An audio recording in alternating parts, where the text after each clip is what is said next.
Sud Radio et vous, bah oui, les vacances d'hiver se terminent cette semaine. Certains pensent déjà aux prochaines vacances. Tenez, Airbnb propose une nouvelle option. Elle est baptisée Réservez maintenant, payez plus tard. Tout est dans le nom. On en parle tout de suite avec notre experte immobilier, Bérénice Deville-Florio, rédactrice en chef de Radio Imo. Bonjour Bérénice.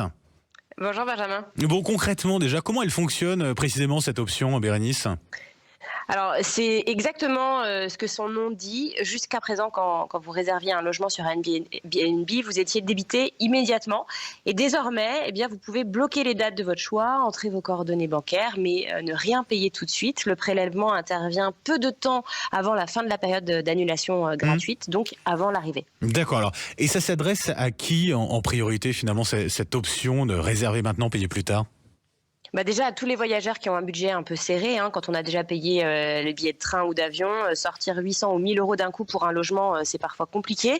Mais la cible principale, ce sont les groupes, les familles, les bandes d'amis qui partent ensemble et qui doivent se partager les frais, coordonner qui paye quoi, faire des virements entre copains, c'est souvent galère. Donc là, tout le monde a le temps de s'organiser avant la date de prélèvement. Et ça marche aux États-Unis où la fonctionnalité a été testée en premier. Eh bien, 70% des voyageurs éligibles l'ont choisi. Donc ça marche vraiment. Ça, c'est du côté des voyageurs, mais je pense aussi aux propriétaires. Ça peut être inquiétant de se dire réserver maintenant, payer plus tard. Il y a un risque de ne pas être payé au final, aussi le risque d'annulation de dernière minute. Airbnb propose des garanties à ce niveau ou pas ? Oui, alors Airbnb insiste sur un point, les règles d'annulation fixées par l'hôte ne changent absolument pas. C'est seulement le calendrier de paiement côté voyageur qui bouge. Quoi qu'il arrive, il faut se dire que le paiement est exigé avant la fin de la fenêtre d'annulation gratuite. Ensuite, sur les annulations de dernière minute, oui, là, le risque est réel. C'est un effet possible. Ce qu'il faut savoir, c'est que cette option n'est disponible que sur les logements qui proposent déjà une politique d'annulation souple ou modérée. D'accord. Les propriétaires avec des conditions strictes ne sont pas concernés. Bon, ça c'est plutôt rassurant. On a un certain nombre de villes depuis quelques temps, je pense à Paris et Marseille, qui font la chasse à la prolifération des logements Airbnb. Est-ce que cette option qui fonctionne effectivement, qui a un certain succès, ne risque pas d'augmenter finalement la demande ? Intuitivement, oui, on se dit si c'est plus facile de réserver, plus de gens vont le faire, donc plus de pression sur le marché locatif. Et c'est probablement vrai côté demande, mais vous l'avez dit, les villes ont durci les règles, c'est encadré. Donc côté offre, les villes, on va dire, ont déjà dégainé leurs armes. Donc cette nouveauté peut doper en effet un peu la demande, mais elle ne contourne pas les limites locales.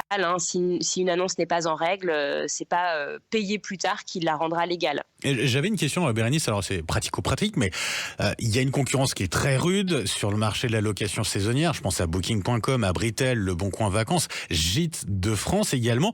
Au niveau du prix, moi je veux organiser mes vacances. Airbnb, c'est l'option la moins chère ou pas ? Alors honnêtement, pas toujours. Moi, j'ai comparé. Airbnb applique des frais de service côté voyageurs qui peuvent grimper entre 14,1 et 16,5% du montant de la réservation. Ouais. Vous ajoutez les frais de ménage qu'on n'aime pas trop. Et la facture finale, elle peut vite dépasser ce qu'on pensait payer. Booking.com, il présente davantage d'hôtels et de résidences avec annulation gratuite, parfois sans frais de réservation apparent. À Britel, qui appartient au groupe Verbo, est souvent comparé à Airbnb, mais avec une clientèle plutôt familiale et des logements plus grands. Le Bon Coin Vacances ou les Gîtes de France peut être moins cher. Donc en fait, ça dépend. En gros, il faut toujours comparer le prix total affiché à la fin, c'est important, mais pas le prix annoncé en grand sur la première page parce qu'on est toujours déçu. Oui, parce qu'il y a les frais qui s'ajoutent, donc c'est important effectivement de vérifier cela. Bérénice Deville-Florio, je rappelle, vous êtes rédactrice en chef de Radio Imo, et puis on vous retrouve tous les samedis midi sur Sud Radio avec Sylvain Lévy-Valency dans Parlons Imo. Merci, passez une très belle journée Bérénice. Au revoir Benjamin.